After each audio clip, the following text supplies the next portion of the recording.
Sheikh Mohammed Sultan was born in Norail of Jessore district in 1923. He was the only son of a poor mason. From early childhood, his sketches and paintings attracted the admiration of local landlords. With their patronization, he was able to gain admission to Calcutta Art College despite his poor academic record. Of special importance to his admission was the recommendation of the renowned art critic and scholar Shahid Suhrawardi. Having been raised in the freedom and wilds of the village, his temperament was not suited for the confines of academia. After only 3 years in Calcutta, he left his studies to explore the vastness of India. After a period of wandering, he went to live with a group of tribal people in the hills of Kashmir. He stayed 3 years with them and worked on numerous paintings depicting their lives and the people surrounding them. From there, he came to Simla, where the first exhibition of his paintings was held in 1946. In 1947, he went to Pakistan, first traveling to Lahore and later settling in Karachi. It was there in Karachi that he first achieved fame as a painter. In 1950, he traveled to the United States as an official representative of Pakistan to attend an international conference of artists and traveled around America holding exhibitions in various cities. Then he went on to Europe, where he also had a number of exhibitions, including one in London, in which his works were on show alongside those of leading masters of the period. At the height of his fame in Europe, he suddenly decided to return to his native village in the then East Pakistan, far away from the glamour of the international art world. He isolated himself in the dilapidated remains of a deserted temple surrounded by jungle and wilderness. Gradually, he developed a close relationship with the peasants of his locality, sharing their pains and struggles. During this period of self-exile, his attitudes toward life and art underwent a deep transformation. He began experimenting with a variety of techniques and media, using only indigenous means and materials for his paintings. He was deeply affected by the social upheavals of 1971 Bangladesh Liberation War. At that time, a new spectacular dimension began to manifest itself in his work. It was with these epic paintings on the life of the Bengali peasantry that he re-entered the art world with an exhibition in Dhaka in 1976, his first in 25 years.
আমার একটা বিশেষ উদ্দেশ্য এই ছোটদের সুকুমার বৃত্তিতে গড়ে তোলবার ইচ্ছা। শেখানোর মধ্যে আমার শেখানোর যে মোটিভ সেটা কাজ করে না, বরঞ্চ ওরা কিভাবে কি প্রকাশ করে সেটাই আমি পছন্দ করি এনকারেজ করতে।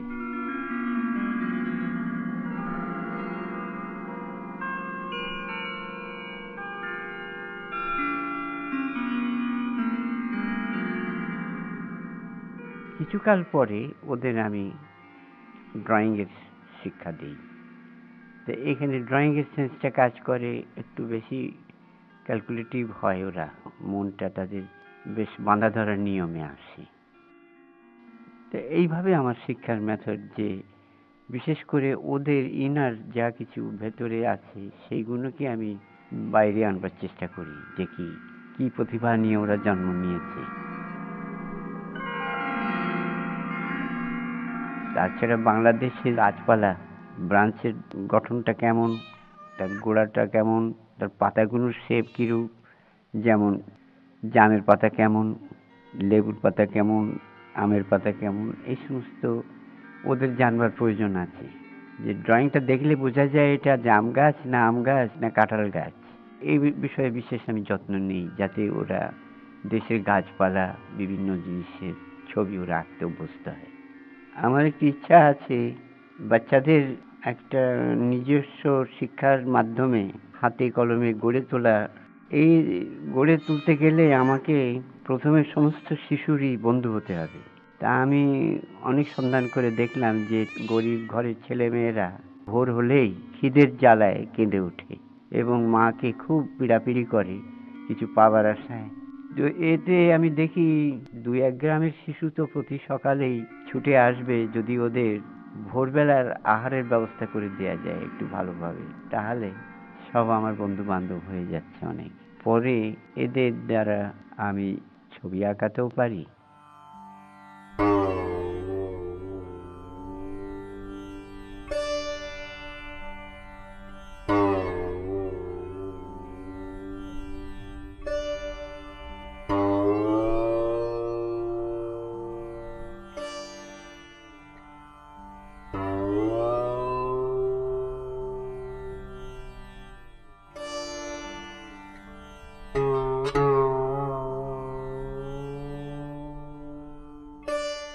From 1954 till early 70s, Sultan chose a solitary life far away from human habitation. He started living in wilderness, sometimes in deserted old buildings, sometimes in dilapidated temples, and even under old trees, sharing life with primitive surroundings. Nomadic in his temperament from his boyhood and a confirmed bachelor, Sultan had never lived a family life. He never entangled himself into amorous relationships. But at a later part of his life, as he developed a close relationship with peasants and became one of them, a curious change took place in his personal life too. Sultan became involved in a relationship which can hardly be explained by usual norms. A destitute widow with her 2 daughters brought Sultan back from his self-exile. Their deep affection and care developed in him a new sense of responsibility and love.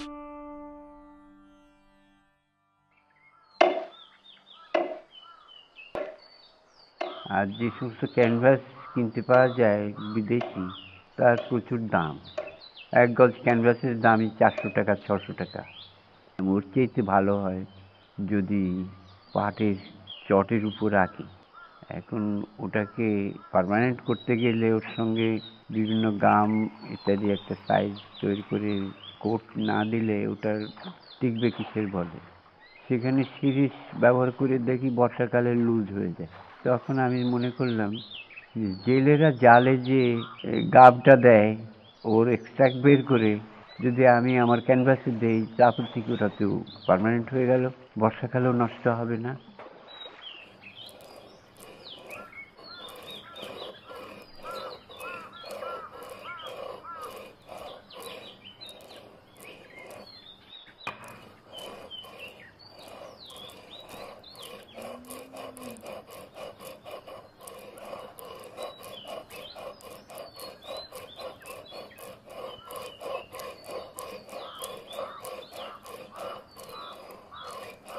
সাধারণত আমাদের দেশের ছেলেরা তো গরিব, তো ওদের এই বিদেশি রং কেনা ব্যয় সাপেক্ষ, কষ্ট সাপেক্ষ। তা এই জন্য আমি চিন্তা করলাম যে আমি এই দেশি মেটেরিয়াল দিয়ে যেমন রেড অক্সাইড আছে, ইয়েলো অক্সাইড আছে, জিঙ্ক অক্সাইড, এগুলো দিয়ে রং করা যায় নাকি, কিছু তৈরি করা যায় নাকি। আমি এক্সপেরিমেন্ট করে দেখলাম যদি একটু রিফাইন করে নেওয়া যায় ওখানে রঙগুলো, তার সঙ্গে কোপাল বার্নিশ লিনসিড অয়েল মিশিয়ে বাটলেই তো অয়েল কালার হয়ে যাচ্ছে। আপত্তি কি?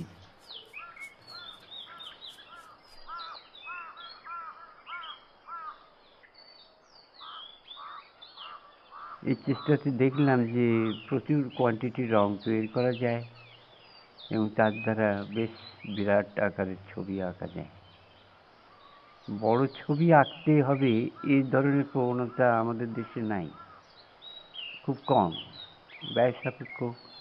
অত বিদেশি রং দিয়ে তো সম্ভব না আঁকা। আমি রং তৈরি করে আমি বুঝলাম যে তো সাকসেসফুল হলাম। এর উদ্দেশ্য এই যে আমাদের দেশের ছেলেরা, আর্ট স্টুডেন্ট যারা, তারা তো গরিবের ছেলে, এত পয়সা করে খরচ করে বিদেশি রং ব্যবহার করা, বিদেশি ক্যানভাস ব্যবহার করা তাদের পক্ষে সম্ভব না। তো আমার এই প্রসেসে যদি কিছুটা ওরা আয়ত্ত করে নেয় তাহলে ইজি হয়ে যায়, সহজ হবে তাদের কাজ করতে।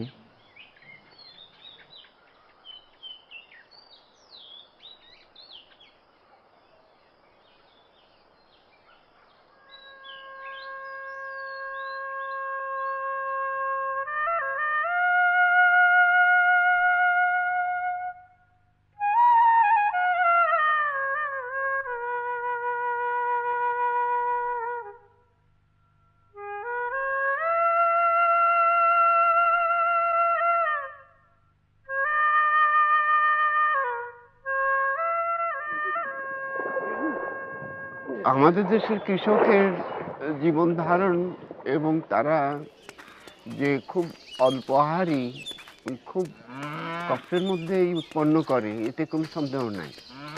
তাদের বেশি ভালোভাবে থাকবার জন্য তাদের আকাঙ্ক্ষা নেই যে আমরা খুব হাই স্ট্যান্ডার্ড অফ লিভিং এইরূপভাবে বাঁচবো, এইরকম ধরনের আশাও নেই। তারা যেন কোনো ব্রতে ব্রতী রয়েছে শুধু উৎপন্ন করে যাওয়ার জন্য। তো এদের আমরা অনেক সময় দেখাই যে তোমাদের এই দীনতা এবং তোমাদের এই অভাবটা দূরীকরণের জন্য আমরা বিভিন্নভাবে তাদের সামনে তুলে ধরি যে মোটা ভাত, মোটা কাপড় এবং ইত্যাদি তোমাদের দিয়ে তোমাদের ছেলে মেয়েদের শিক্ষিত করব, এইভাবে আমরা বলে থাকি।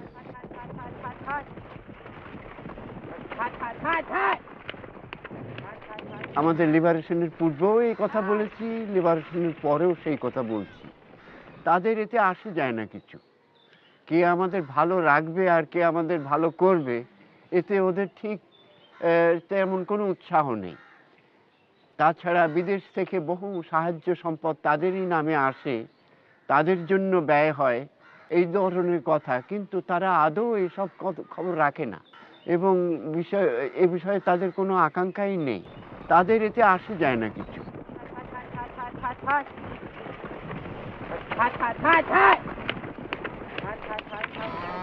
বিদেশি সাহায্য গ্রাম পর্যন্ত যায় না, ওটা শহর পর্যন্ত থাকে।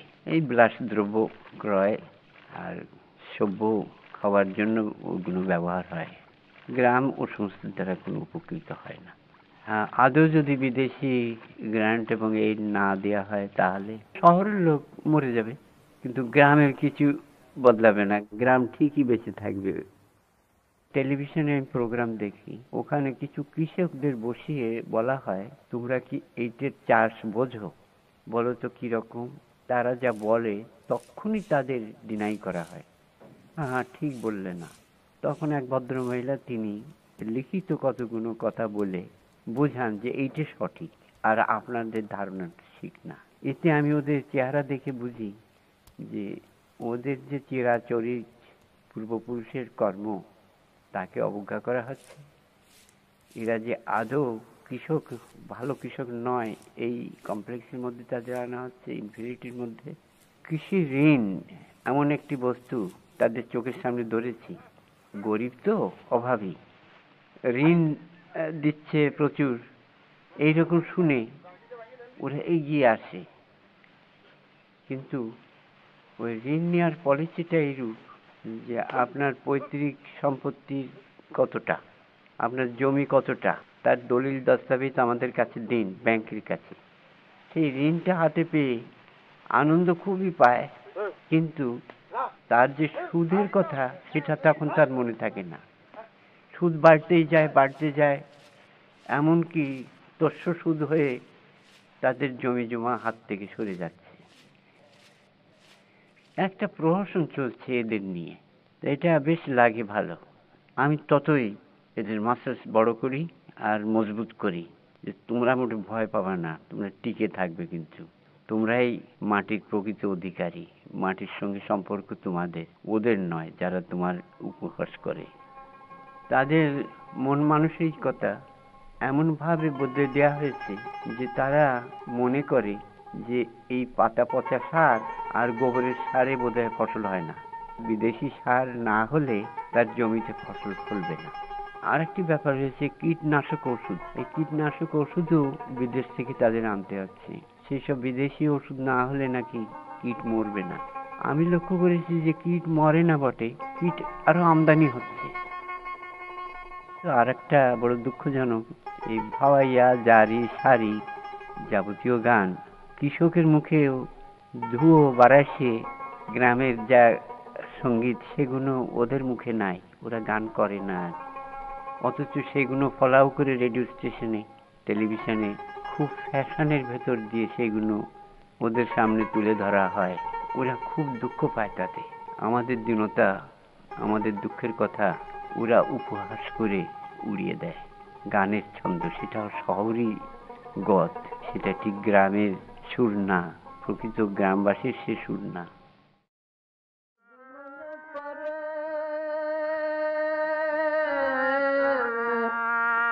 যদি মনে পড়ে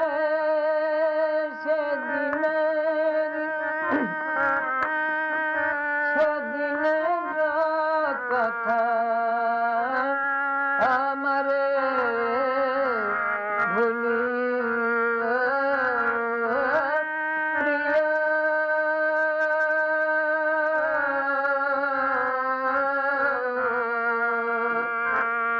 যদি মনে পড়ে সেদিনের কথা,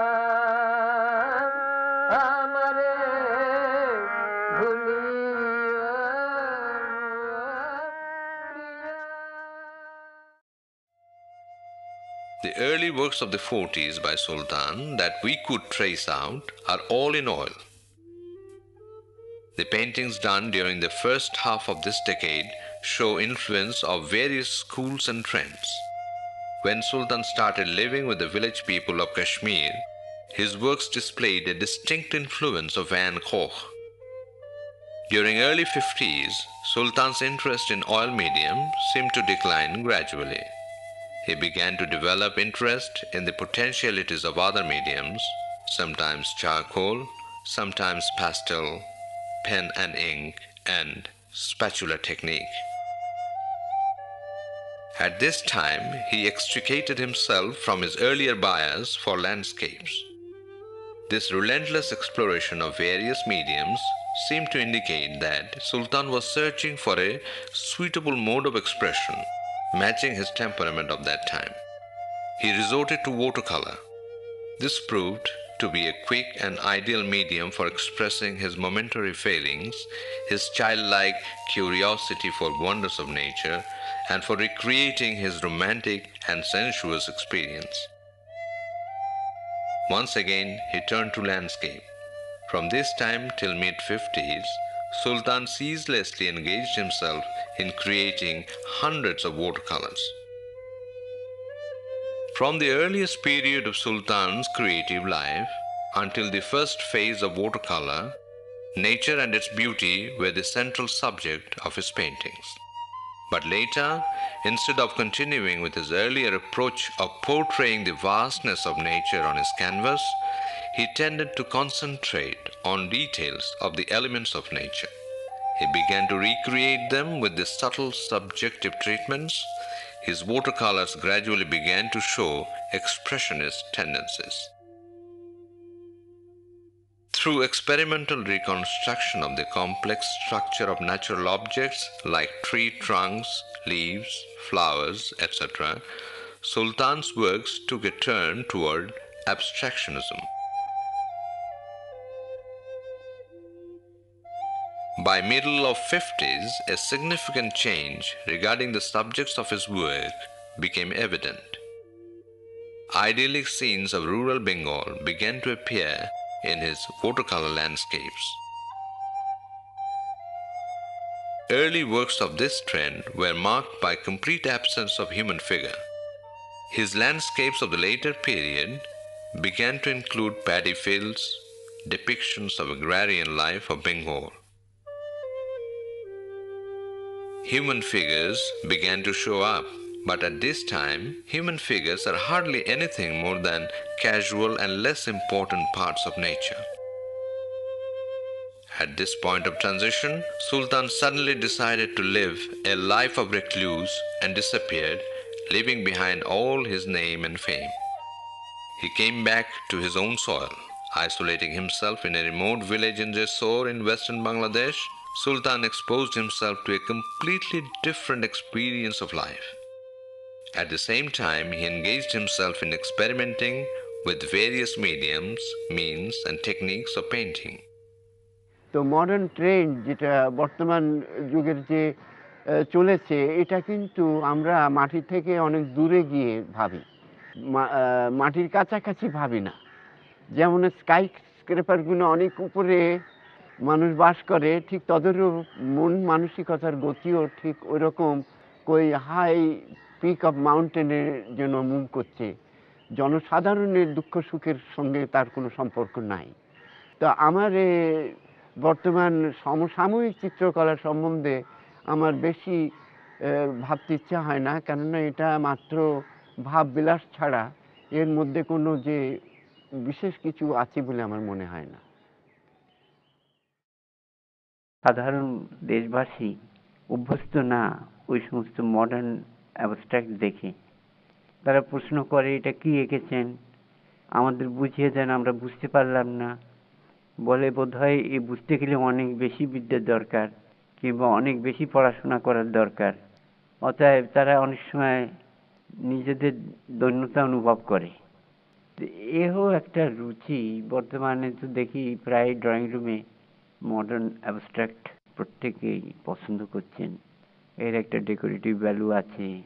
কিউবিস্ট, অ্যাবস্ট্রাকশনিস্ট কিংবা ড্যাডাইস্ট এরা যারা আছেন, তারা কতগুলো ট্রায়াঙ্গুলার ফর্মের ভেতর দিয়ে কিছু এক্সপ্রেস করে, অনেকটা অ্যাঙ্গুলার কার্ভ বর্জিত। এটাও একটা অভিব্যক্তি, কিন্তু আমার চোখে ওগুলো তত প্রাধান্য নাই, এই জন্য যে সাধারণ লোকের বুঝতে কষ্ট হয়। আমার ছবিতে আপনি দেখছেন যে খুব রিদমিক, এবং কোথাও কোনো ডিস্টরশন নেই, কিংবা কোনো ভার্টিক্যাল কিংবা ট্রায়াঙ্গুলার কিউব এইসব কিছু দেখছেন না। দেখছেন রিলেটেড, গাছের সঙ্গে, মানুষের অঙ্গের সঙ্গে, ঘরবাড়ির সঙ্গে একটা কার্ভের রিলেশন, একে অপরের মধ্যে যেন খুব কাছাকাছি সম্বন্ধটা। কেননা শহরের ছবির ভেতরে আপনি যেটা চাচ্ছেন সেই রকম তো কিছু নেই, একটা ইলেকট্রিক পোল পর্যন্ত নেই আমার ছবিতে, কেন ওটা একটা ভার্টিক্যাল চোখের সামনে দাঁড়িয়ে আছে। কিংবা আমার ছবিতে আর একটু লক্ষ্য করেছেন যে কোনো বিল্ডিং নেই, সবই বাঁশ আর খড়ের ঘর। তাছাড়া কালারের মধ্যেও দেখেছেন যে ব্রাউন রংটা ডমিনেট করছে। তার মূলেও রয়েছে যে আর্ট কালারটা মাটির রঙের সঙ্গে মানুষের গায়ের রং এবং কুড়ে ঘরের রং একই রং, কিছু রং, কিছু কাজ যেটা আমার ছবিতে ডমিনেট করে।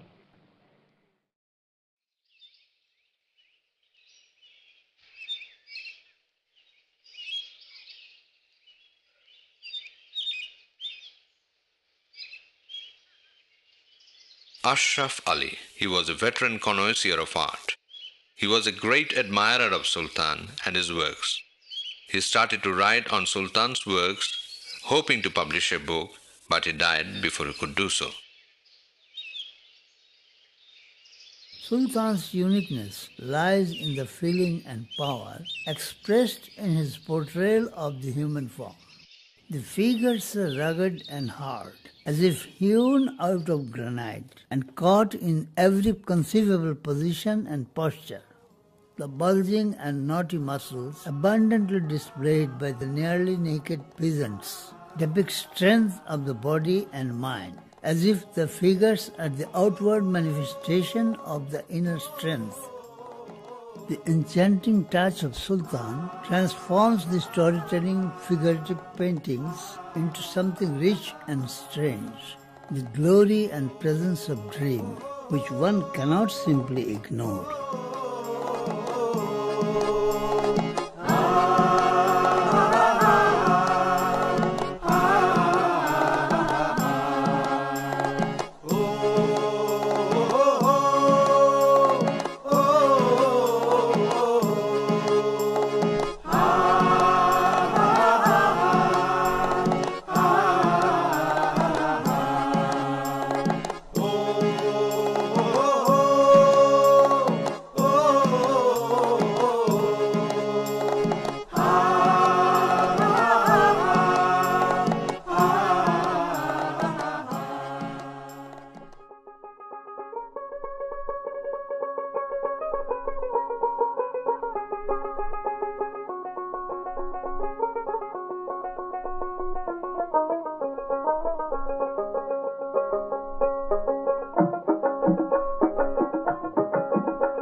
By the end of 60s, his experiences and experiments started manifesting themselves in his works, suggesting that a spectacular culmination was impending. At this period, Sultan continued depicting day-to-day struggle of the peasantry in his oil painting using spatula technique. In his paintings, human figures increasingly began to appear as the dominant element. Afterwards, the mass movements of 1969 and subsequent social upheaval of liberation war in 1971 had a decisive impact on his creative conscience. This time, his paintings are no longer a landscape of nature, but a landscape of the human figure itself. The larger-than-life and idealized figures of the peasants now cover the entire canvas, their mighty muscles pronouncing the inner strength of the peasantry and the beauty of the labor. Sultan is not only indifferent about all the material concerns of his life, but is also totally unconcerned about his works once they are completed. For 50 years, he has continuously worked on thousands of canvases without ever being prompted by the urge to sell. Moving from place to place, Sultan has left behind a trail of his artworks like lost footsteps in the sand. Surprisingly enough, we have found some of these priceless works at oddest of places, in a peasant's home, being used as a partition wall, or even as a false ceiling at a rural tea shop. Sometimes some of the works have passed from hand to hand and eventually landed in the drawing rooms of the nouveau riche. Ironically, the works of this painter, who has always moved himself away from the reach of bourgeois art commercialism, began to attract the greedy attention of the profit-mongering art dealers. The middle-class intelligentsia, who have ignored Sultan for so many years, have suddenly started to appreciate his works in their self-serving effort to claim the ownership of this man and his creation.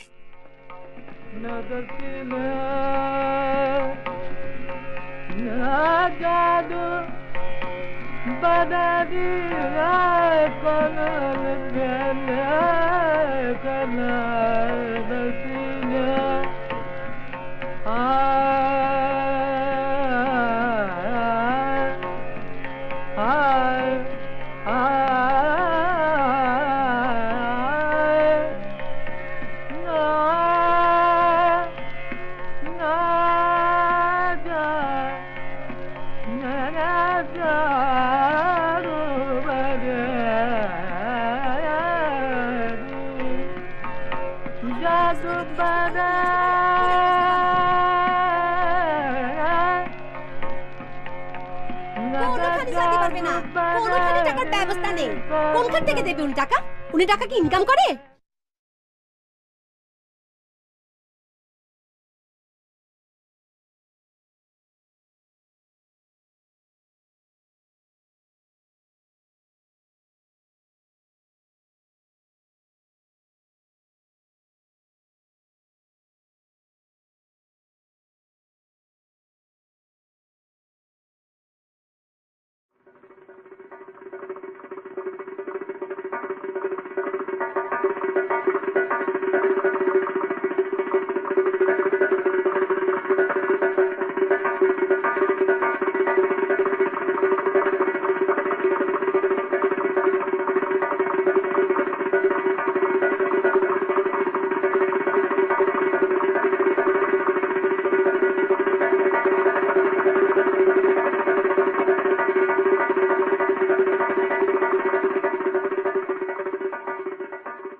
The apparently naive works of Sultan, with their narrative character, creates an epic effect enriched with mythical elements.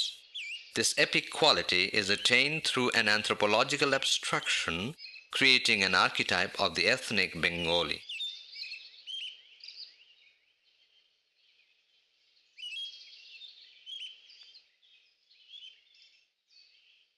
The peasants of Sultan do not look like peasants belonging to a particular time. The uniqueness of Sultan's artistry lies in the creation of an internal image of Bengali peasantry. Even when Sultan portrays the prime father Adam as a peasant, his features resemble those of a Bengali.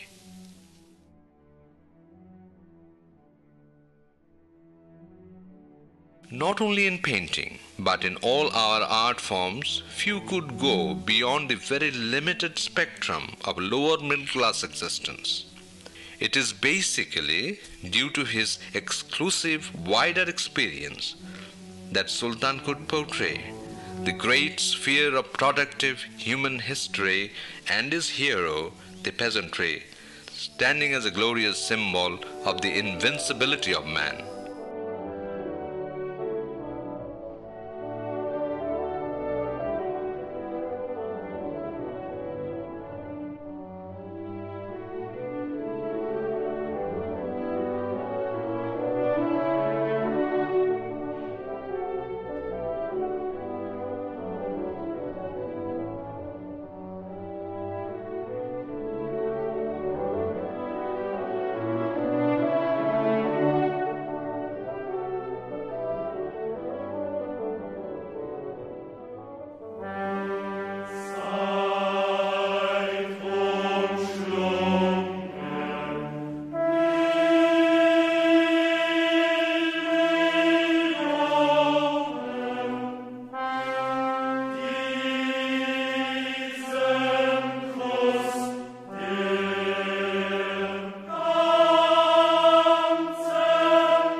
আজকাল হয়তো অনেকের পছন্দ হয় কি না জানি না, যে আবার কৃষকদের জীবনটা ছবির সাবজেক্ট হতে পারে কিংবা বিষয়বস্তু হতে পারে, কিন্তু আমি মনে করি যারা আমাদের জন্য অন্ন যোগায়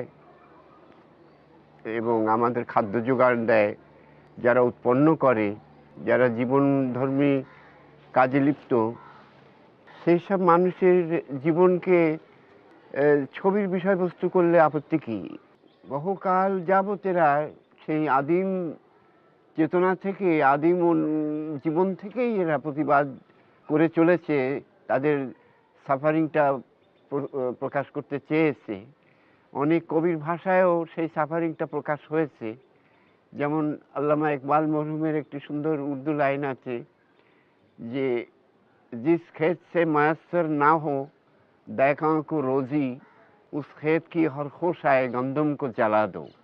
কবিতাটার বাংলা এইরূপে যে ক্ষেতের উৎপন্ন ফসল সেই কৃষকের ভাগ্যে জোটে না, সে ক্ষেতের প্রত্যেকটি ফসলে আগুন ধরিয়ে দাও।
আমার এই ফিরে আসা বিদেশ থেকে কিংবা নেম ফেম যা কিছু হলো, সেটা ঠিক আমি দেশের মাটিতে এসে আর সেটার কোনো উপলব্ধি আমি করতে চাইনি ইচ্ছে করে।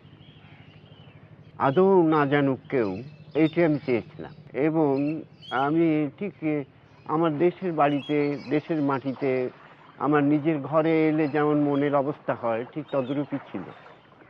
এবং আমার গ্রামবাসী, আমার সমবয়সী যারা ছিল, তাদেরও বয়স অনেক হয়ে গেছে, তাদের কাছে আমি সেই বাল্যকালের মতনই অনুভব করতে লাগলাম।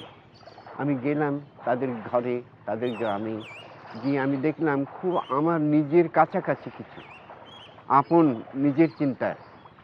অতএব আমি উপলব্ধি করতে লাগলাম আমার দেশের জীবনের সঙ্গে নিজেকে। তখন আর আমার বিদেশের কোনো কল্পনা, বিদেশের মন মানসিকতা আদৌ নেই। আমার ব্যবহারে, চলাফেরায়, আহারে বিহারে সবই আমি নিজের দেশের সঙ্গে মিলে গেছিলাম এবং আছিও ঠিক সেইভাবে। এতে আমি পরম শান্তি পাই, একটা আমার অন্তরে সুখ হয়।